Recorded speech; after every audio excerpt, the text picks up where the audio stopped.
Gold, trusted gold buyers. మీరు తాకట్టు పెట్టిన బంగారాన్ని విడిపించి ఈ రోజు ఉన్న మార్కెట్ ధరకు కొనబడను. నేను ఎప్పుడు కూడా ఆలోచించేది ఏంటంటే అతను ఎవరు అనేది చూస్తాం. అందరు ప్రొఫైల్ లాక్కుంటాయి అమ్మ. అడ్వర్స్గా బిహేవ్ చేసే వాళ్ళు అందరు ప్రొఫైల్ లాక్కుంటాయి. అడ్వర్స్గా అంటే అన్పార్లమెంటరీ యూజ్ చేసే వ్యక్తులు, బూతులు మాట్లాడి తిట్టే వ్యక్తులు, రాయడానికి కూడా అసహ్యంగా అనిపించేటువంటి మాటల్ని ఆ సోషల్ మీడియాలో కామెంట్ చేస్తున్నప్పుడు వారి ప్రొఫైల్ ఏంటనేది చూద్దామంటే లాక్డ్ ఉంటుంది. అది ఏది ఉండదమ్మా. వాళ్ళు ఎక్కడ బారిన, ఎక్కడెక్కడ పుట్టిరు, ఎక్కడ చదివారు, వాళ్ళు ఎక్కడెక్కడ వేరు, ఇప్పుడు ఏం చేస్తున్నారు, ప్రజెంట్ లైవ్ ఎక్కడ, ఇవన్నీ ఏముండవు. లాక్, ప్రొఫైల్ లాక్ అని ఉంటుంది. కామెంట్ చేసిన నీవు నిజమే అయినప్పుడు ధైర్యంగా నీది నువ్వు పెట్టు. ఎందుకు లాక్ చేస్తావు? నిన్నెవరేమంటారు? నువ్వు నిజం మాట్లాడినప్పుడు ధైర్యంగా మాట్లాడు. నువ్వు సొసైటీ కోసం మాట్లాడుతున్నప్పుడు ధైర్యంగా మాట్లాడు. నేను ఎంకరేజ్ చేస్తాను. నిజంగానే నువ్వు తప్పు మాట్లాడితే నేను తప్పైందని చెప్తా. నువ్వు తప్పు మాట్లాడలేదు నిజమైంది అని అనుకోండి, నువ్వు ధైర్యంగా పెట్టు. కానీ ప్రొఫైల్ లాక్ చేస్తారు. ఇది సోషల్ మీడియా వారియర్స్. వీళ్ళని ఏమనాలమ్మా? అందుకే నేనేమంటున్నానంటే, నేను ఎక్కడ కూడా ఎవరి గురించి తప్పుగా మాట్లాడాల. నేను ఫాస్ట్యాగ్ పెట్టుకొని పోతున్నా అంటే గొప్పతనం కాదు, అది ప్రభుత్వానికి జమ అవుతుంది అనేది నా ఉద్దేశం. ఇవాళ ఒక ఎంప్లాయీని నేను పిఏగా తీసుకోలేదు అని అంటే నాకు ఆ అవసరం రాలేదు, ప్రజలకు ఉపయోగం ఉంది, నాకు ముఖ్యమా ప్రజలకు ముఖ్యమంటే ప్రజలకే ముఖ్యమో, నాకు అంత నెసెసిటీ లేదు అని అనిపించింది కాబట్టి నేను ఆ పిఏని కూడా పెట్టుకోలేదు. మీ ఒక్కరి వల్ల ఏమైతే సార్ 119లా 118 మంది ఆల్రెడీ పెట్టుకున్నారు. మీ ఒక్కళ్ళు మైనస్ అయితే ఏమవుతుంది? పెద్దగా ఏం మిగిలిపోదు కదా. మరి ఇట్లాంటివి కూడా మాట్లాడతారు కదా సార్. ఎవరు పెద్దగా మిగిలిపోదు కదా. మిగిలిపోయింది అయితే మొదలవుతుంది కదా. ఒకరిని చూసి ఒకరు మారుతారు కదా. ఇదే మాట ఫ్రీడమ్ ఫైటర్స్, నాకెందుకులే, నాకు భార్య పిల్లలు ఉంటారు, నేను పెళ్లి చేసుకుంటా, పిల్లల్ని గంట, ఇంగ్లీష్ వాడి కింద అయితేమి, ఫ్రెంచ్ వాడి కింద అయితేమి, ఇంకోని కింద అయితేమి, ఇంకోని కింద అయితేమి, నాదేం పోయింది, ఇదే బానిసత్వము, నేను బానిసగానే ఉండిపోతా, కానీ నా పిల్లలతోనే హ్యాపీగా ఉంటా అని అనుకొని ఉంటే, భగత్ సింగ్ గారు కానీ, చంద్రశేఖర్ ఆజాద్ గారు కానీ, వీళ్ళందరూ కూడా, అంటే సుభాష్ చంద్రబోస్ గారు కానీ, ఎవరైనా ఫ్రీడమ్ ఫైటర్స్ అందరూ కూడా, అల్లూరి సీతారామరాజు గారు కానీ, అట్లాగే వందల మంది బయటకు రానోళ్ళు, లక్షల మంది ప్రాణత్యాగం చేసిన వాళ్ళు, వాళ్ళందరూ ఇట్లనే ఆలోచించుంటే ఇవాళ ఈ అరచేతిలో 6 ఇంచుల ఫోన్ పట్టుకొని కూర్చుండే వాళ్ళమా? ఇవాళ ఇంత లగ్జరీ బట్టలు వేసుకొని ఏసీలలో బతికేవారేమా? ఇవాళ అందరూ కార్లు వేసుకొని ఇవాళ పిజ్జా బర్గర్ల పొండి తిరిగే వాళ్ళమా? ఇవాళ తలెత్తి మీదికి చూసేంతటి హైరైజ్ బిల్డింగ్లను చూసేవాళ్ళమా? ఇవాళ అమెరికా పోయేవాళ్ళమా? ఇవాళ ఇంత లగ్జరీ బతికే వాళ్ళమా? 6 ఇంచుల ఫోన్ చేతిలో ఉంది, కనీసం 6 ఇంచుల కాడ 12 ఇంచుల బుడ్డగోసి పెట్టుకొని కూర్చుండేవాళ్ళం. 6 ఇంచుల ఫోన్కి వచ్చింది అంటే వాళ్ళ ప్రాణత్యాగం కాదా? వారు ఇదే స్వార్థం ఆలోచిస్తే, ఇదే ఆలోచన వాళ్ళకి వచ్చుంటే, ఇయ్యల్లటి నీ బతుకు 400 సంవత్సరాలు కొట్లాడితే 400 సంవత్సరాల్లో లక్షల మంది ఆత్మార్పణం చేసుకుంటే అది 1947లో సాధ్యమైంది. 400 సంవత్సరాలు, 1 కాదు 2 కాదు. మరి ఆ తర్వాత ఇప్పుడు ఎన్నేళ్ళైంది స్వాతంత్రం వచ్చి? 70 సంవత్సరాలైంది. 70 సంవత్సరాలలో ఇంత సెల్ఫిష్ తయారైపోయినాక అసలు మనకు వాళ్ళే కరెక్ట్ అనిపిస్తుంది నాకు. ఇవాళ మనము 400 సంవత్సరాలు కష్టపడి ప్రాణాలు పూడగొట్టుకొని కుటుంబాలను త్యాగం చేసి ఇంట్లోలను వదిలేసి ఇంగ్లీష్ వాళ్ళతో కొట్లాడి అందరు చనిపోంగా కొట్లాడుతూ పుడుతున్నారు, చస్తున్నారు. అన్ని 100 సంవత్సరాలు అయితే బతకరు కదమ్మా. 60, 70, 80 ఇండ్లు బతుండొచ్చు. అట్లా కనీసం 8 తరాలు పోతేనే కదా, అట్లా లక్షల మంది చనిపోతేనే కదా 1947లో వచ్చింది. మరి ఆ 47లో వచ్చినటువంటి స్వాతంత్రము 70 సంవత్సరాలని ఇంత స్వాతంత్రము వచ్చిన తర్వాత ఇంత స్వార్థంగా తయారైపోయిన జనం ఎవరన్నా ఆలోచిస్తున్నారమ్మా? ఎందుకు ఆలోచించారు లీడర్లు? ఎందుకు ఆలోచించారు ఈ వ్యవస్థను నడుపుతున్నటువంటి వ్యక్తులు? ఏ వ్యవస్థ మీదనైతే బానిసత్వం అనుకొని ఆ వ్యవస్థను మనకద్దు అనుకొని కొట్లాడి ప్రాణత్యాగం చేస్తే స్వాతంత్రం వచ్చింది. ఏ స్వాతంత్రంలోనైతే రాజ్యాంగం రచించిన అంబేద్కర్ గారి దృష్టిలో ఒక్కటే ఆలోచిస్తున్నారు కానీ మిగతా ఎందుకని అంబేద్కర్ గారు చెప్పినవి 100, కానీ మనం పట్టుకుంది 1, 2. కానీ అంబేద్కర్ గారు మిగతా మాట్లాడినవి పట్టించుకోరే, ఎలిమినేషన్ ప్రాసెస్ చేయరే. ఏ వ్యవస్థ బానిసత్వం చేస్తుందని అనుకుంటే అది పరాయి దేశం. ఇవాళ మన దేశంలో మన వాళ్ళే మన వ్యవస్థలో మనల్ని బానిసలుగా చేస్తున్నారు. ఇది అర్థం చేసుకోమని చెప్తున్నాను. ఎవరికి అనుగుణంగా వాళ్ళు మార్చుకుంటా పోతున్నారు అది తప్పు కదా. రాజ్యాంగాన్ని. Simple as that sir. రాజ్యాంగం మార్చాలని అంటే రాజ్యాంగంలో ఉన్న లొసుగులల్లా ఇష్టం ఉన్నట్టు జీవోలు తీసుకుంటూ అమెండ్మెంట్ చేస్తూ యాక్ట్లు మారుస్తూ అంతే. ఇష్టం ఉన్నట్టు చేస్తున్నారు. హెడ్లైన్ మాత్రం అదే, ఆంధ్రజ్యోతి అని ఉంటుంది, ఈనాడు అని ఉంటుంది, అంతే, ఐ డ్రీమ్ అని ఉంటుంది. హెడ్లైన్ అదే, అది బాగానే ఉంది. కింది అన్నీ మారుతున్నాయి. ఎవరు ఇష్టం వచ్చినప్పుడు ఎడిటర్ మారినా కొద్దీ కింది మారుతాయి, ఎడిటర్ మారినా కొద్దీ కింది అన్నీ మారుతాయి. మరి దానికి రూల్స్ అండ్ రెగ్యులేషన్ లేదా? జర్నలిజానికి ఒకటి ఉంది కదా రూల్ అండ్ రెగ్యులేషన్. అవన్నీ ఓవర్కమ్ చేసి రాస్తలేరా? విత్ ఇన్ ద రూల్లో ఫ్రేమ్ చేస్తున్నారా? ఎవరు బాధ్యతగా ఉన్నారు? Bureaucrat, politician, media, responsible fields అన్నీ కూడా పొల్యూట్ అయినాక జనం మీద పేరెత్తితే ఎట్లా? ఇవాళ వాళ్ళని నేను ఎప్పుడూ కూడా తప్పు ఇది అని అనలేదు, సింపుల్గా చెప్తాం. ఇప్పుడు నేను పేర్లు తీసుకొని చెప్తా. ఫస్ట్ నా నుంచి మొదలు పెడదాం. ఇప్పుడు మా అన్న ఉన్నాడు, ఈటల రాజేందర్ అన్న, మా జమునక్క రెడ్డే కదా, రైట్? అవును. దామోదర రాజనరసింహ గారు ఉన్నారు. అవును. ఆమె మా ఊరు పక్కనే మాకు రిలేటివ్ కూడా అవుతారు, జక్రాన్పల్లి, రెడ్డే కదా. బట్టి విక్రమార్క గారు ఉన్నారు, ఎవరు? గుజరాతే కదా. నెక్స్ట్ మన వివేక్ వెంకటస్వామి గారు ఉన్నారు, బ్రాహ్మణే కదా. అవును. అవునా? మరి ఎక్కడమ్మా ఇక్కడ తేడా ఎందుకు వస్తుంది? వాళ్ళ కాపురాలు బాగానే ఉన్నాయి కదా, కలిసే ఉంటున్నారు కదా, పిల్లలు పుట్టారు కదా. మరి రిజర్వేషన్స్ ఏవి అవైలమెంట్ అవుతున్నాయి నాకు చెప్పండి. ఓసీ అవుతుందా, బీసీ అవుతుందా, ఎస్సీ అవుతుందా చెప్పండి. ఇవాళ కలెక్టర్లు, ఐఏఎస్లు, ఐపీఎస్లు ఉన్నారు.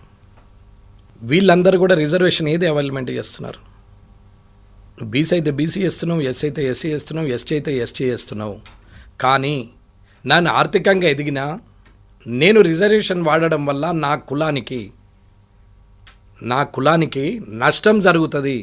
నేను రిజర్వేషన్ అవైలమెంట్ చేసుకోకపోతే నా కులంలో ఒక వ్యక్తికి అది ఉపయోగపడుతుంది అనే ఒక చిన్న ఆలోచన కూడా మర్చిపోయి ఎంత డబ్బు సంపాదించినా, ఎంత ఆర్థిక స్తోమత వచ్చినా, ఎంత పెద్దగా ఎదిగినా అదే రిజర్వేషన్ ఎందుకు అవైలమెంట్ చేస్తున్నారు? ఐఏఎస్, ఐపీఎస్, పొలిటీషియన్స్, ఎంప్లాయీస్ ఎవరైనా కానీ ఆర్థికంగా ఎదిగిన తర్వాత ఎందుకు చేస్తున్నారు అని అడుగుతున్నాను. అంటే స్వచ్ఛందంగా వదులుకోవాలి కదా. నేను అదే చెప్తున్నా. నేను పిఎన్ తీసుకోలేదు, స్వచ్ఛందం అంతే. నేను ఫాస్ట్ ట్రాగ్లో పోతున్నా, నీతులు చెప్తున్నావు అని అంటారు కొందరు సోషల్ మీడియాలో.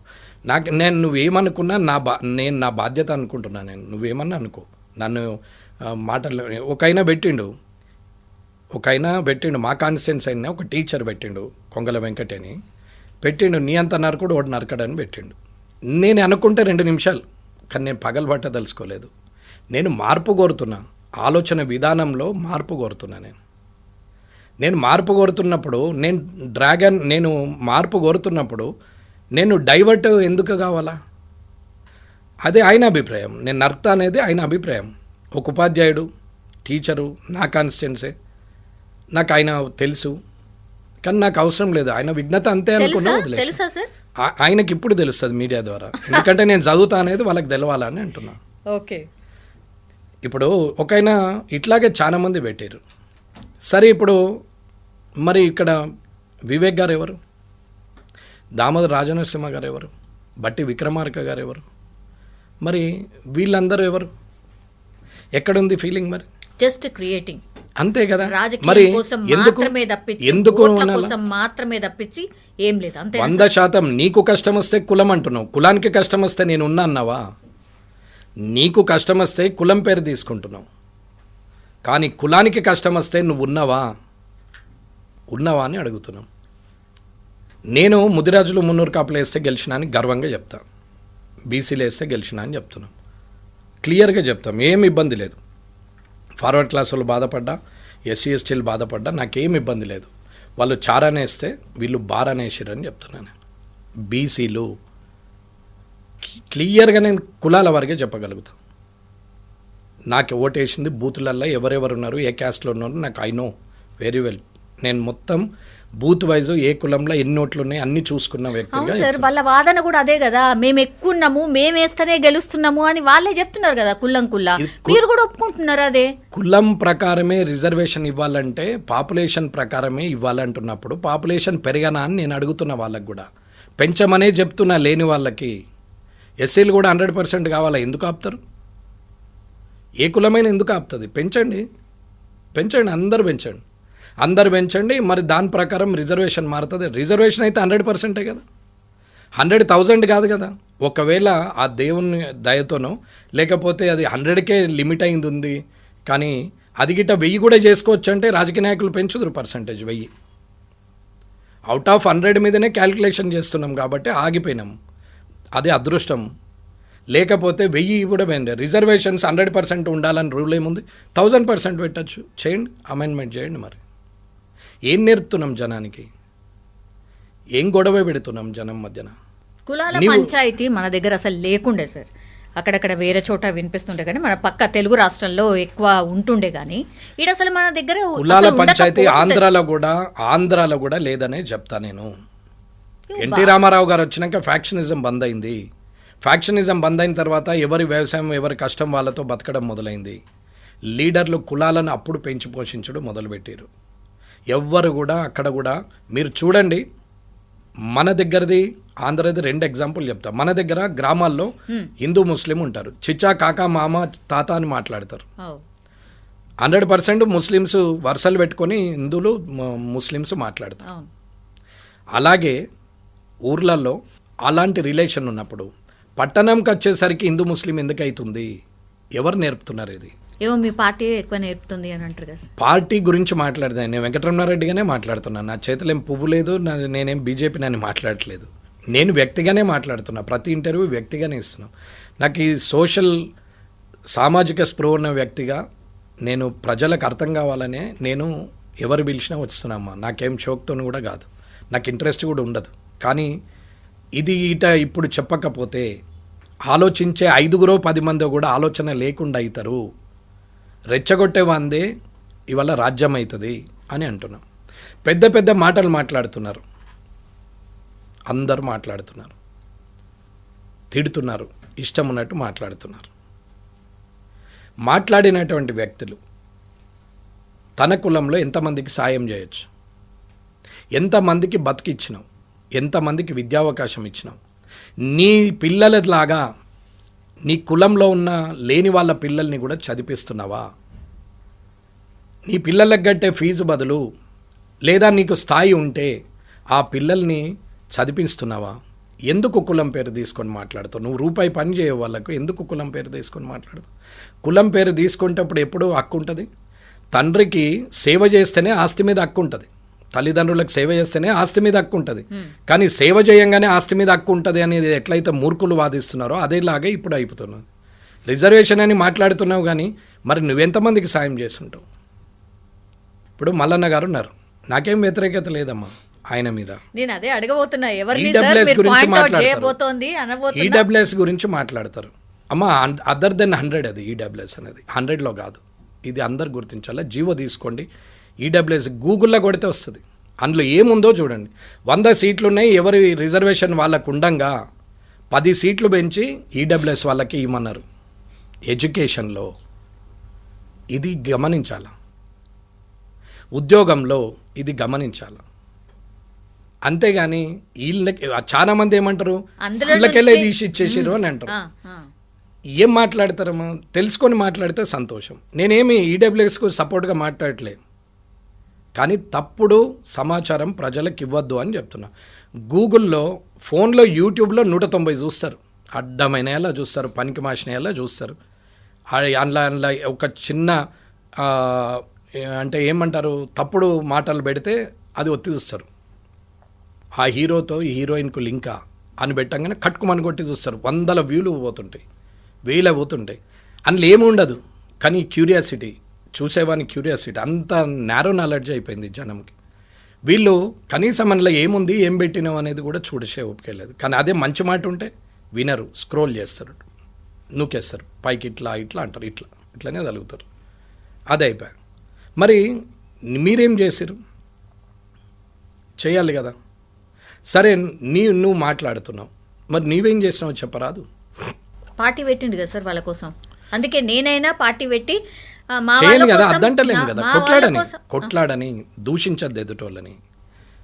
నువ్వు హిందుత్వం గురించి కొట్లాడుతున్నావు, హిందువుగా సంతోషం, కానీ ముస్లింను తిట్టద్దు అనేది నా ఆలోచన. ముస్లింను తిట్టే అధికారం నీకు లేదు. నీ హిందువుగా పొగుడుకోవడానికి నీకు అధికారం ఉంది, అది ఏ కులమైనా ఏ మతమైనా. బీజేపీ అన్నారు కాబట్టి ఈ సింబల్ మీద చెప్తున్నాను నేను. అది బీజేపీ వాళ్ళమైనా సరే, హిందువుగా నిన్ను నువ్వు పొగుడుకో, నిన్ను నువ్వు ప్రొటెక్ట్ చేసుకో, నీది నువ్వు సేవ్ చేసుకో, నువ్వేమన్నా చేసుకో, కానీ ఎదుటోళ్ళను దూషించద్దు, ఎదుటోళ్ళ మీద మాట్లాడద్దు. అది ఎవడైనా సరే, అటు రెడ్డి కానీ బుడ్డి కానీ ఎవడైతే ఏమున్నది, ఎవరైనా పర్లేదు, సంస్కారం ఉండాలి అని అంటున్నా. రెచ్చగొట్టేటువంటి భాషలు ఇచ్చుకుంటా పోతుంటే, రెచ్చగొట్టే మాటలు మాట్లాడుతూ ఉపన్యాసాలు ఇచ్చుకుంటా పోతుంటే ప్రజలకు వాస్తవాలు ఎవరు చెప్పాలా? ఎవరు చెప్తే అర్థమవుతుంది. రోజు 24 గంటలు, ఇంతకుముందు చెప్పిన వైఫ్ అండ్ హస్బెండ్ రిలేషన్స్ గురించి 24 గంటలు నెగిటివ్ చెప్తే నెగిటివే నెత్తికెక్కుతుంది, పాజిటివ్ ఎక్కదు. తప్పు ఎప్పుడు కూడా ఎక్కదు.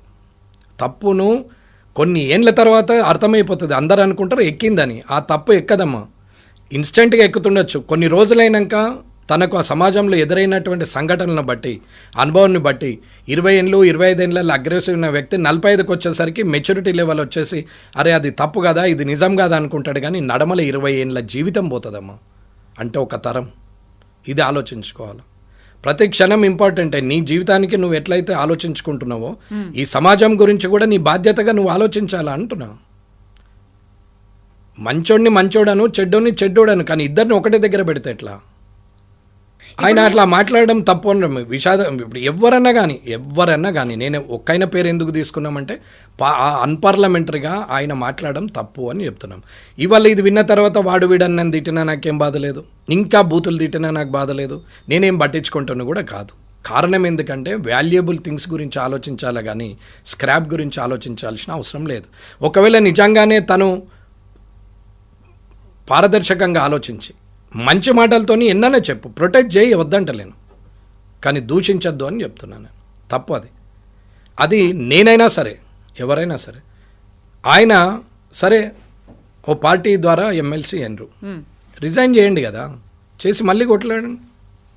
నేను ఎందుకు చేయాలి అంటున్నారు. అరే ఆ పార్టీ ద్వారా చేసినావు. నేనైనా బీజేపీ నుంచి రేపు రాజీనామా, నేను గిట్టిన పార్టీ మారితే ఇది జ్ఞాపకం వచ్చిన డిజిటల్ మీడియాలో ఎప్పుడో 1947లో ఒక పేపరు 2 పేపర్లు ఉన్న టైంలో అప్పుడు ఏదో దూరదర్శన్ ఇంత లైట్గా రీళ్ళ టైపు, దూరదర్శన్ కూడా కాదు రీళ్ళ టైపు వీడియో తీసి పెట్టినవి కూడా ఇప్పుడు మనం తీసుకొచ్చి పెడుతున్నాం. అవసరం అనుకుంటే ఆర్టిఫిషియల్ ఇంటెలిజెన్స్ను వాడుతున్నాం.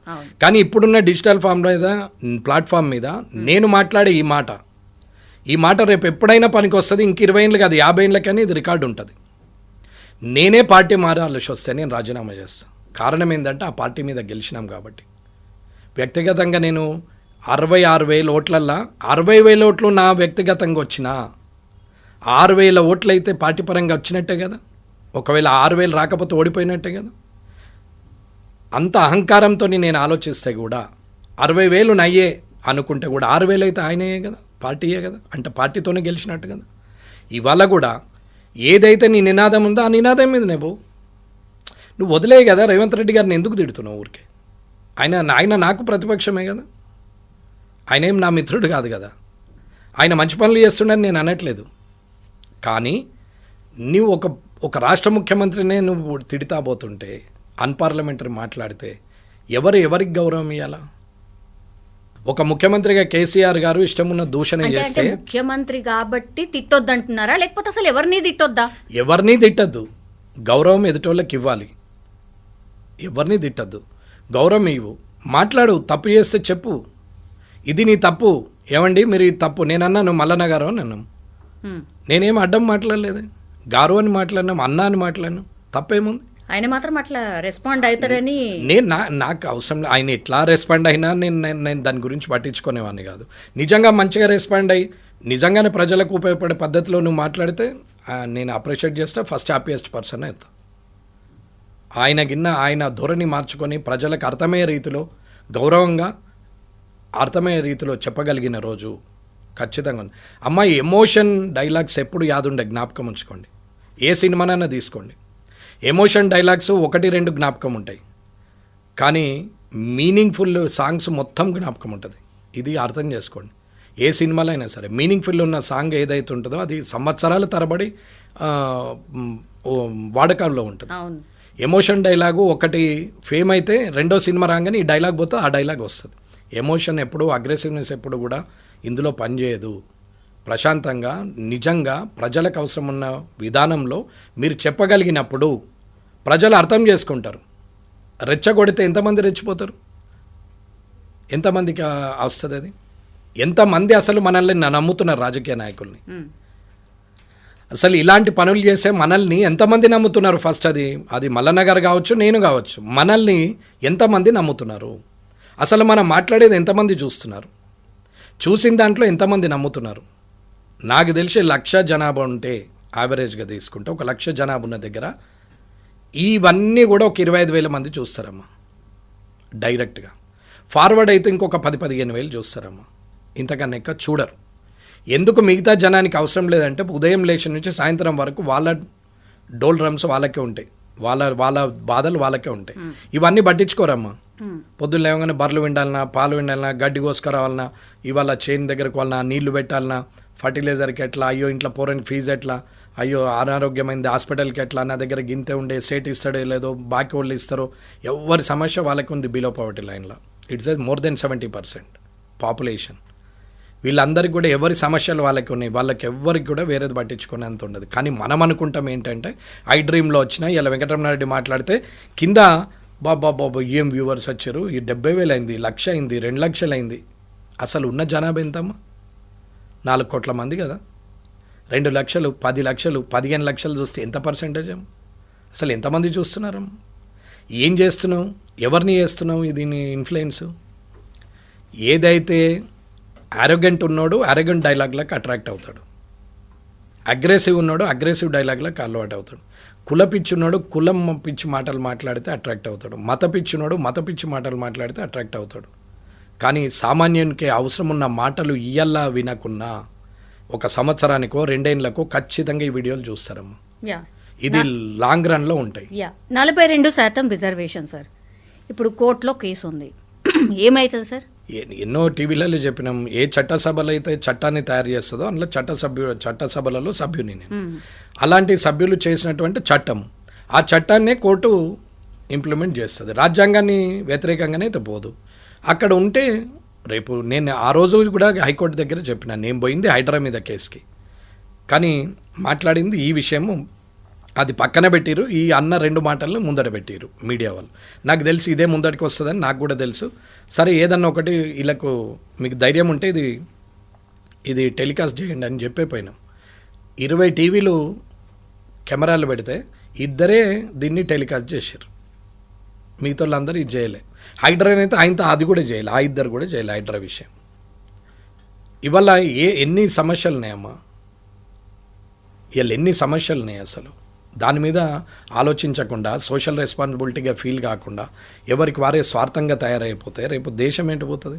మనం బతికే 50 ఏళ్ళు 60 ఏళ్ళు 70 ఏళ్ళకు మనమే రాజులం అనుకుంటే తప్పు కదమ్మా. తర్వాత జనరేషన్ నీ పిల్లలు వాళ్ళ పిల్లలు సోషల్ రెస్పాన్సిబిలిటీ లేకుంటే ఎట్లా?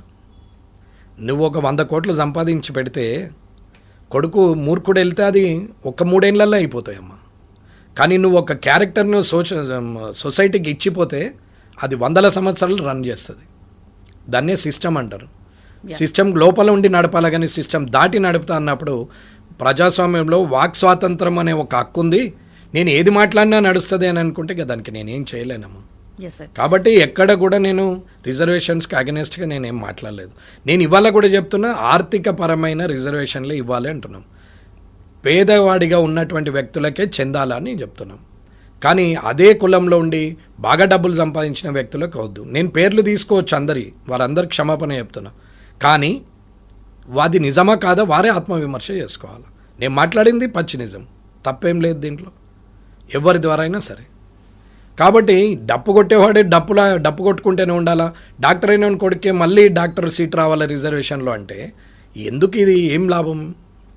నీ కులానికి, నీ కుటుంబం కోసం నువ్వెంత ఆలోచిస్తున్నావు, నీ కులం కోసం ఆలోచించు, అలాగే నీ సమాజం కోసం ఆలోచించు అనేది నా ప్రయత్నం. Yes sir.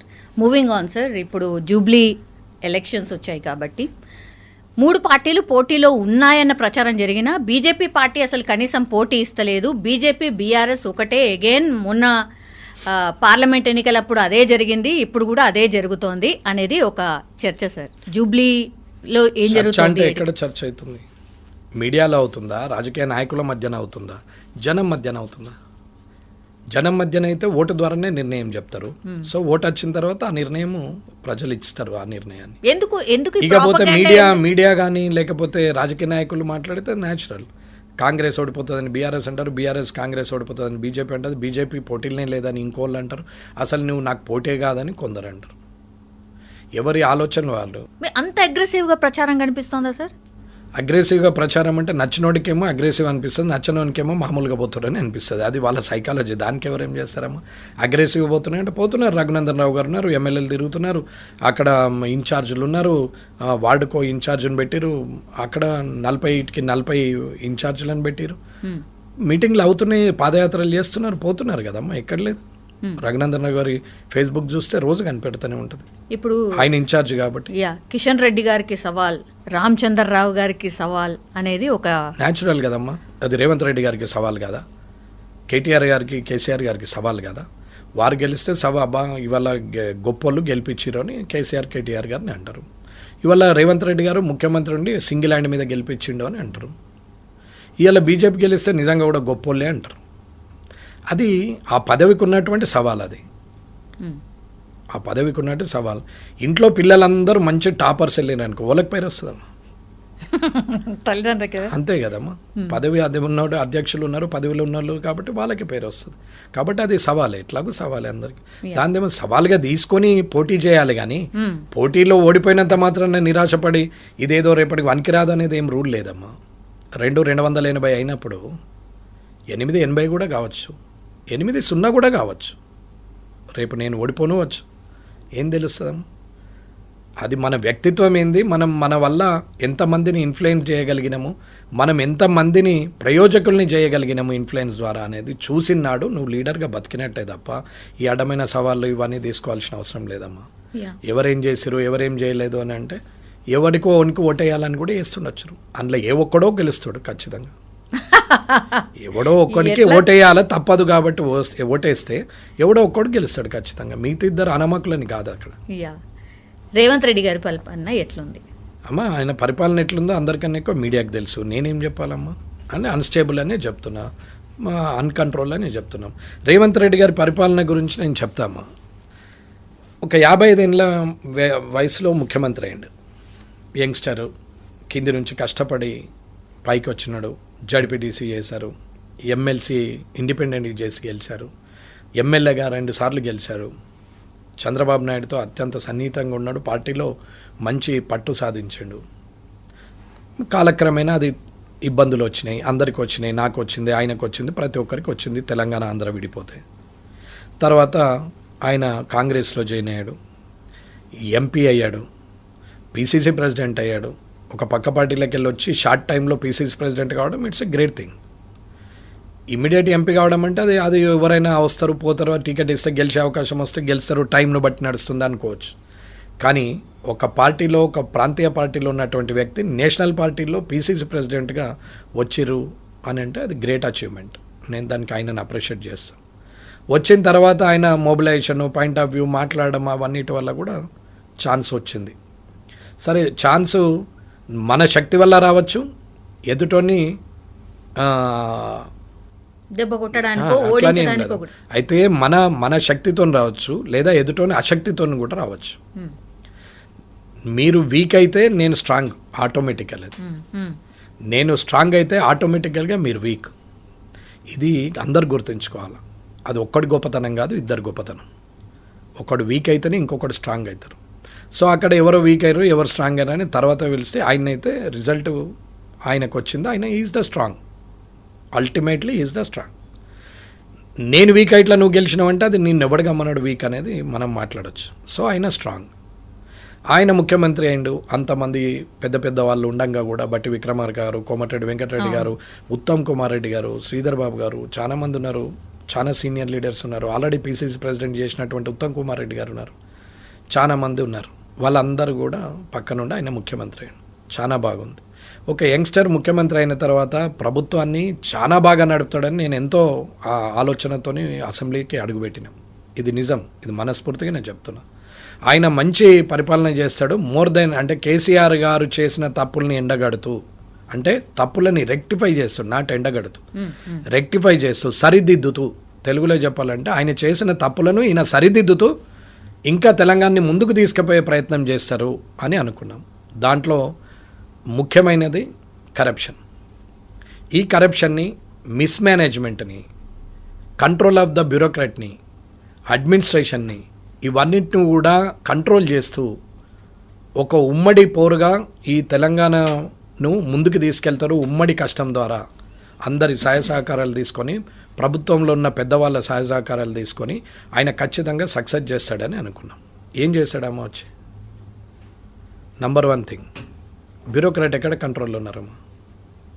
చీఫ్ సెక్రటరీ నుంచి మొదలు పెడితే ప్రిన్సిపల్ సెక్రటరీలు అందరూ అలానే ఉంచుకుంటేవి. ప్రతిపక్షంలో ఉన్నప్పుడు వీళ్ళంతా దొంగలంటివి. కేసీఆర్ పొద్దున్న లేచి ఏది చెప్తే అది చేస్తారు, ఊడిగం చేస్తారు, సున్నాలు ఏమంటే సున్నాలు వేస్తారు. వీళ్ళు ఐఏఎస్లు అని మాట్లాడితే ఐఏఎస్లో కూడా స్ట్రైక్ చేసిరి, ఐపీఎస్లో ఐఏఎస్లో ఈయన మాటలు. ఆయనకు సెక్యూరిటీని కూడా విత్డ్రా చేసిరి, ఇట్లా మాట్లాడతాడా మా మీద అని ఐఏఎస్ ఐపీఎస్లు అంతా. ఇదైతే మీకు తెలిసిందే, నేను కొత్తగా చెప్పేది ఏం లేదు, పుట్టిస్తుంది ఏం లేదు. తర్వాత ఏమైంది? ఈయన కాలక్రమేణా ముఖ్యమంత్రి అయిన తర్వాత వాళ్ళనే కంటిన్యూ చేస్తూ అప్పుడు వాళ్ళు సున్నాలు వేసేటోళ్ళల్లా మళ్ళీ మంచోళ్ళు అయిపోయారు. మంచోళ్ళు అయిపోయి కంటిన్యూ చేస్తారు. ఆయన తప్పు చేసిండని చెప్పేసి అగనెస్ట్ లా పోతున్నాడని ఎమ్మెల్సీలను విడ్రా ఎమ్మెల్సీలను కోర్టు కొట్టేసి మళ్ళీ అవే ఎమ్మెల్సీలను నువ్వు ప్రపోజ్ చేస్తేవి. ఒక్కసారి నాకు కోదండరామ్ గారు అంటే గౌరవం అమ్మ. ఇలా రాజకీయాలకు ఆయన పాపం ఆయనకు సెట్ కాదు. ఆయన నిజంగా ప్రజాస్వామ్యవాది, ప్రజల కోసం ఆలోచించడం. అటువంటి వ్యక్తి ఒకసారి కోర్టు ద్వారా అవమానం పాలు చేసి మళ్ళీ తిరిగి ఆయన్ని నామినేట్ చేస్తారు, మళ్ళీ కాదనేది నమ్మకమైంది. ఇకపోతే ఏ బ్యూరోక్రాట్ వ్యవస్థనైతే ఉంచినామో ఆ బ్యూరోక్రాట్ వ్యవస్థ ఇవాళ కంట్రోల్ ఉందా? ఏ కరప్షన్ అయితే విపరీతంగా పోతుంది, 10%, 20%. కేటీఆర్ గారు ల్యాండ్స్ని ఈ చెయ్యాలంటే 30% అడుగుతున్నాడు. మొత్తం మీద ల్యాండ్స్ అన్ని అమ్ముకుంటున్నాడు. చెర్లమ్మీరు, కుంటలమ్మీరు అన్నీ ఒరితిరి. కాళేశ్వరం కుంగిపోయింది, అది కూలేశ్వరం అని మాట్లాడతారు. ఇవాళ ఏమైంది? కాళేశ్వరం మీద 2 ఏళ్ళు ఒరితివి, ఇప్పుడు రిపేర్లు చేయబడుతుంది. కేటీఆర్ గారి మీద మొత్తం చెర్లు అమ్ముకున్నారంటే హైడ్రా పెట్టేసి అమాయకుల ఇండ్లు గులవట్టబడుతుంది, హై రైజులను ముట్టకపోబడుతుంది, ఆ చెర్లలా కట్టినవి ఊసెత్తకపోబడుతుంది. ఇవాళ అదే బ్యూరోక్రాట్లు మొత్తం మంది మళ్ళీ డిపార్ట్మెంట్లు చేంజ్ చేసి అందరినీ అక్కడనే పెట్టుకుంటేవి. ఇవాళ ఉన్న చీఫ్ అప్పుడున్న ఫైనాన్స్ సెక్రటరీ గారు 10 ఏళ్ళు కేసీఆర్ గారి ద్వారా ఫైనాన్స్ సెక్రటరీగా ఉన్న అతన్ని చీఫ్ సెక్రటరీగా చేస్తేవి. ఆయనకు చీఫ్ సెక్రటరీ ఉన్న ఆమెను తీసుకెళ్ళి మళ్ళీ ఆ అమ్మను ఒక ఎక్స్టెన్షన్ దొరకలేదని చెప్పి రిటైర్డ్ అయిన వ్యక్తులు వద్దని చెప్పంగా మళ్ళీ రిటైర్డ్ అయిన వ్యక్తులను మళ్ళీ పదవులు ఇస్తేవి. ఆంధ్రలో ఉన్న ఆదిత్యనాథ్ దాస్ని తీసుకొచ్చి, శ్రీనివాసరాజును తీసుకొచ్చి సీఎంఓలో పెడితేవి. ఒక senior IAS IPS leader IAS IPS officers సీనియర్లు ఉన్న వాళ్ళను సీఎంఓలో పెడితే ప్రిన్సిపల్ సెక్రటరీలు భయపడతారు. కానీ ఐఏఎస్ ఐపీఎస్ క్యాడర్ను కాదని నీకు ఇష్టం ఉన్న వాళ్ళందరినీ తీసుకొచ్చి OSD to CM, PS to CM అని పెట్టుకుంటూ వాళ్ళకు పదవులు ఇచ్చేసి ప్రభుత్వ సలహాదారులు అని చెప్పేసి, ముఖ్యమంత్రి సలహాదారులు అని చెప్పేసి వాళ్ళని తీసుకొచ్చి అక్కడ పెడితే వితౌట్ క్యాడర్, అసలు ఎటువంటి క్యాడర్ లేని వాళ్ళని ఏ ప్రిన్సిపల్ సెక్రటరీ భయపడతారు? ఏ సెక్రటరీ భయపడతారు? ఎవరు భయపడతలేరా? ఎవరు భయపడుతురా లేదా అనేది మీరు గమనించండి. నేను అన్నది నిజమా కాదా మీరు పోయి తెలుసుకోండి. మీకు అది నేను చెప్పిన దాంట్లో ఎంతవరకు నిజం అనేది మీకు తెలుస్తుంది. నేను నా ఆలోచన విధానం జరుగుతున్నది, నేను చూసింది నేను చెప్తున్నాను. నిజమా కాదా అని తెలుసుకోవడం మీ వంతది. అది నేను దాన్ని కూడా నిజమా కాదా అనే ప్రశ్నకు ఆన్సర్ నేను చేయాల్సి వస్తే నేను ఇది మాట్లాడదు. ఇది మాట్లాడుతున్నా కాబట్టి నిజం. కాబట్టి ఆ నిజం చెప్తున్నాడా అబద్ధం చెప్తుండా, నిజమేనా కాదా ఆ నిజం అనేది మీరు పోయి నిజమా కాదా తెలుసుకోండి. ఇది ముఖ్యమైన విషయం. అక్కడ వాళ్ళని పెడితే వారు ఎక్కడ వెళ్ళంటే ఆంధ్ర క్యాడర్కి వెళ్ళొచ్చు. తెలంగాణ ఆంధ్ర అంటారు, మళ్ళీ అక్కడి నుంచి తెచ్చి ఇక్కడ పెడతారు. సరే, ఇప్పుడు ఉన్న వాళ్ళందరినీ తీసుకొస్తారు. ఏం చేస్తున్నారు? ఎక్కడికి వెళ్ళి కేసీఆర్ పెట్టిన స్కీమ్లను పక్కన పెట్టేసి కొత్త ఏదోటి పెట్టాలి, దానికి రూపురేఖలు మార్చాలా తప్ప వేరే ఆలోచన లేదు. 2 సంవత్సరాలుగా లోపలేస్తాం అంటారు. ఏడేసిరు లోపల? ఆయన్నే అంటున్నాడు కదా, లోపల నూక్తాం అన్నారు, యాడ నూకిరు, మరి ఇంకేమైతే లేదా అని మాట్లాడారు కదా కేటీఆర్ గారు అన్నారు. నేనేమనలేదు, డైరెక్ట్ క్వశ్చన్ చేస్తున్నాను. ఆయన క్వశ్చన్ చేస్తున్నాడు. మరి మీరెందుకు ఊకున్నారు? అంటే అది నిజం కాదా ఆరోపణ? అది ఆరోపణనేనా? అది వాస్తవం కాదా? అటువంటప్పుడు వాస్తవం అయితే మరి మీరెందుకు ఊకుంటున్నారు? ఆరోపణ చేస్తే తప్పు మీదే, అది వాస్తవం అయితే ఊకున్నా తప్పు మీదే, ప్రభుత్వాందే. మరి ఈ రెండింటికి బాధ్యత వాళ్ళు వహించాలా? వారు కాదా? ప్రభుత్వం కాదా? ముఖ్యమంత్రి గారు కాదా? క్యాబినెట్ మంత్రులు కాదా? వీళ్ళే కదా చేయాల్సింది. మరి ఏం చేస్తున్నారు? సార్ ఎవరు సహకరిస్తలేరా? ఎవరు సహకరిస్తున్నారా లేదంటే అడ్మినిస్ట్రేషన్ అర్థమైపోవాలగం. ఇప్పుడు వీళ్ళందరూ ఎందుకమ్మా ఒక 20 మంది సలహాదారులు ఎందుకు ప్రభుత్వానికి?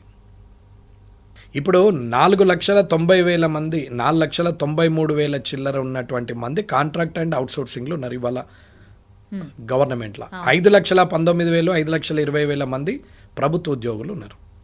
ఓవరాల్గా 10 లక్షల చిల్లర ఉన్నారు. ఇవాళ ఆధార్ లింక్ చేసి ఆధార్ లింక్ చేసే శాలరీస్ వేస్తామన్నారు. ఆధార్ లింక్ చేయని వాళ్ళే 2 లక్షల మంది వెళ్ళారు. మరి ఇన్ని రోజులు పేమెంట్ ఎట్లా పోయింది అకౌంట్కి? వితౌట్ ఆధార్ చేతికి ఇస్తున్నారా జీతాలు? ఇది ఫైనాన్స్ సెక్రటరీ, ఒకప్పటి ఫైనాన్స్ సెక్రటరీ ఉన్నాడు 10 ఏళ్ళు మొన్నటి వరకు కూడా. నాకు రామకృష్ణారావు గారు నాకు మంచి, నన్ను అంటే గౌరవం ఇస్తాడు, నేను ఆయన అంటే నాకు కూడా గౌరవం. కానీ ఇది సమస్య రామకృష్ణారావు గారికి రమణారెడ్డికి కాదు మధ్యన. ఇది తప్పుకు ఒప్పుకున్నటువంటి వాగ్వాదం అంతే తప్ప వేరేది ఏం లేదు. తేడా చెప్తున్నాను. అటువంటి ఫైనాన్స్ సెక్రటరీ గారు ఆర్డర్ ఇచ్చిండు 2016లో కానీ ఎప్పుడైనా. అప్పటి నుంచి ఇప్పటిదాకా ఏం చేశారు? 2016 నుంచి 25 వరకు సార్ ఉన్నది ఆర్డర్. మొన్న 2021లో కూడా ఒకటి ఇచ్చారు. ఏమవుతున్నది మరి? ఈ 2 లక్షల మందికి ఇవాళ ఆధార్ లింక్ ఎందుకు కావట్లేదు? ఆధార్ లింక్ లేనప్పుడు అకౌంట్ ఎట్లా ఓపెన్ అయింది? అకౌంట్ ఓపెన్ అయినప్పుడు ఆధార్ లింక్ ఎందుకు కాలేదు? అంటే స్కామ్. శాలరీని అది నేనేమనమ్మా, నేను అన్నది ప్రజలకు అర్థమైతే స్కామా కాదా అనేది. ఆ పదవి ఆ ఉద్యోగం ఉన్నటువంటి వ్యక్తికి త్రూ అకౌంటే పేమెంట్ ఇస్తున్నారు కదా. మరి ఆ అకౌంట్ దానికి పేరు కూడా ఉంది. అవన్నీ ఇప్పుడు మాట్లాడేదేమో, ఇంకా టైం ఉంది, నేను చెప్తాను. ఇవి ఏం చేస్తారో నేను రైట్ ఇన్ఫర్మేషన్ యాక్ట్లా పెట్టినా. నేను ఇవాళ కూడా ఒకటి పెట్టేసినాం. అసలు ఎంతమంది పనిచేస్తున్నారు, ఎంతమందికి జీతాలు ఇస్తున్నారు, ఎంతమందికి ఆధార్ లింక్ అయింది, ఎంతమందికి ఆధార్ లింక్ లేనిది, ఇవన్నిటి ఒక 3-4 క్వశ్చన్స్ పెట్టి ఒక 4-5 ఒక్కొక్క దాంట్లో 3-4 పెట్టి ఒక 4-5 రైట్ ఇన్ఫర్మేషన్ యాక్ట్లు ఇచ్చినాం. సరే, అది వస్తుంది తర్వాత విషయం.